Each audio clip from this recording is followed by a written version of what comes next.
Budget 2021 इस बार budget क्यों है खास, जानिए इन 15 पॉइंट्स के बारे में। जी हाँ, बजट 2021 के अंदर 15 महत्वपूर्ण पॉइंट जो आपको मैं पूरी विस्तृत और एक एक पॉइंट के ऊपर सही तरीके से जानकारी देने वाला हूं, तो आप इस वीडियो को अंत तक देखिएगा। इसके अंदर किसान, इलेक्ट्रिसिटी, रेलवे और सड़क सहित कई सारी योजनाओं को पूरे तरीके से आपको बताया जाएगा, तो आप इस वीडियो को अंत तक जरूर देखिएगा। बजट 2021 वर्ष 2020 में बजट की सिफारिशों पर अमल शुरू हुआ था कि कोरोना के बढ़ते संक्रमण के कारण पूरे देश में लॉकडाउन लग गया। देखते ही देखते सभी सेक्टर्स इसकी सपट में आ गए और देश सहित पूरे विश्व की अर्थव्यवस्था में मंदी का दौर शुरू हो गया।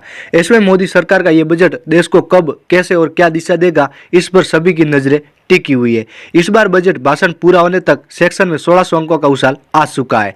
आइए जानते हैं बजट के मुख्य बिंदुओं के बारे में। बजट को बताया गया है आपदा में अवसर। बजट पढ़ते हुए वित्त मंत्री निर्मला सीतारमण ने बजट को आपदा में अवसर की तरह बताया। उन्होंने कहा कि हमने बजट में आत्मनिर्भर पैकेज के तहत 27.1 लाख करोड़ रुपए दिए गए, जो कुल डीजीपी का 13% है। और इसके साथ ही उन्होंने मोदी सरकार की अन्य योजनाओं के बारे में भी बताते हुए अपना बजट प्रस्ताव पढ़ा गया। इसी दौरान उन्होंने कहा कि भारत में वैश्विक संकट के दौरान खुद को मैन्युफैक्चरिंग हब और दुनिया की फार्मेसी कैपिटल के रूप में उभारा है। आज हमारे पास 2 वैक्सीन है और 100 से ज्यादा देश इनका लाभ उठा रहे हैं। इसके बाद उन्होंने कहा कि अर्थव्यवस्था मंदी की दौर को ओर जा रहा है, ऐसे में हम इकोनॉमी रीसेट करने में हर संभव प्रयास करेंगे। बजट 6 स्तंभों पर टिका हुआ है। भाषण की शुरुआत करते हुए वित्त मंत्री ने कहा कि बजट 2021-22 का बजट 6 स्तंभों पर टिका हुआ है। पहला स्तंभ स्वास्थ्य और कल्याण, दूसरा भौतिक और वित्तीय पूंजी अवसंरचना और तीसरा आकांक्षी भारत के लिए समावेशी विकास, चौथा मानव पूंजी के लिए नवजीवन का संसार, पांचवा नवाचार और अनुसंधान और विकास, छठा स्तंभ सरकार और अधिकतम शासन। जी हाँ, ये 6 पॉइंट इनके लिए महत्वपूर्ण है। कोविड वैक्सीन के लिए 35,000 करोड़ देने की घोषणा की और उन्होंने बजट भाषण की शुरुआत में ही कोविड वैक्सीन के लिए 35,000 करोड़ रुपए देने की बात की गई है। इस बार 2,32,000 करोड़ रुपए के हेल्थ बजट की घोषणा करते हुए सीतारमण ने कहा कि आवश्यकता हुई तो और भी बजट दिया जाएगा। पिछली बार के बजट में 12,000 करोड़ रुपए की तुलना में इस बार 137% की बढ़ोतरी की गई है। हेल्थ सेक्टर का बनेगा नेटवर्क। जी हाँ, सबसे बड़ा महत्वपूर्ण पॉइंट इन्होंने इसको ऐड किया गया। वित्त मंत्री ने बताया कि प्रिवेंट, क्यूरेटिव और वेल इनिंग के लिए पीएम आत्मनिर्भर स्वास्थ्य योजना को शुरू की जाएगी। इस पर अगले 6 वर्षों में 61,000 करोड़ रुपए खर्च किए जाएंगे। इसी के तहत 75,000 ग्रामीण सेंटर, सभी जिलों में जांच केंद्र और क्रिटिकल केयर हॉस्पिटल बनाए जाएंगे। इसके अतिरिक्त 602 जिलों में national centre of disease control के सहित कई सारे मजबूत नेटवर्क बनाए जाएंगे।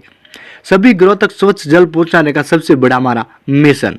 उन्होंने कहा कि सभी सहकारी निकायों के लिए जल जीवन मिशन लॉन्च किया जाएगा। बच्चों के पोषण पर भी ध्यान दिया जाएगा। इसके अलावा सहकारी स्वस्थ भारत मिशन 2.0 पर 1,41,000 रुपए खर्च किए जाएंगे।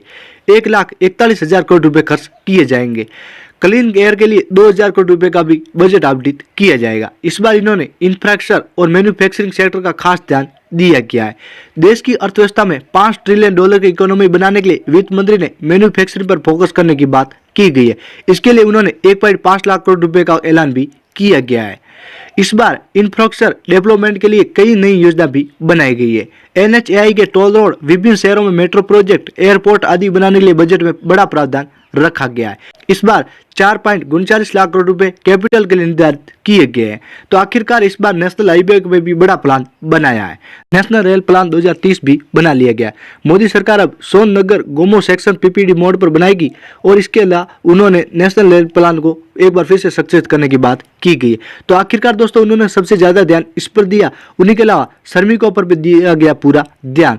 असंगठित क्षेत्र के श्रमिकों के लिए एक पोर्टल बनाने की बात की है। वित्त मंत्री ने अपने बजट में बात रखी है। इसके तहत श्रमिकों को आधिकारिक रोजगार उपलब्ध कराया जाएगा। प्रवासी मजदूरों को एक देश एक राशन कार्ड योजना शुरू की जाएगी। अब प्रवासी मजदूर अपने राशन कार्ड से पूरे देश में कहीं पर भी अपनी जगह राशन ले सकेंगे। SMME सेक्टर के लिए भी बड़ा ऐलान किया गया, जिसमें बजट को बढ़ाया गया है, जिसके तहत SMME भी सेक्टर में बड़ा लाभ मिलेगा। महिलाओं पर भी किया गया फोकस।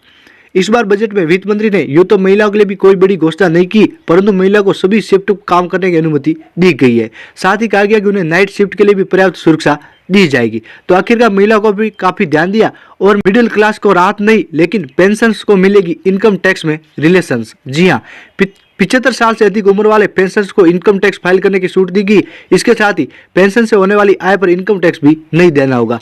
हालांकि मिडिल क्लास को इनकम टैक्स में इस बार किसी तरह की कोई छूट नहीं दी गई और नहीं उन पर कोई नया टैक्स लगाया गया। तो आखिरकार दोस्तों मैंने आपको संक्षिप्त में बता दिया कि बजट 2021 क्या है। इसके अंदर विशेष तौर से कोई किसानों पर ध्यान नहीं दिया गया। तो दोस्तों बड़ी खबर है, तो आपको खबर कैसी लगी हमें कमेंट जरूर करिएगा।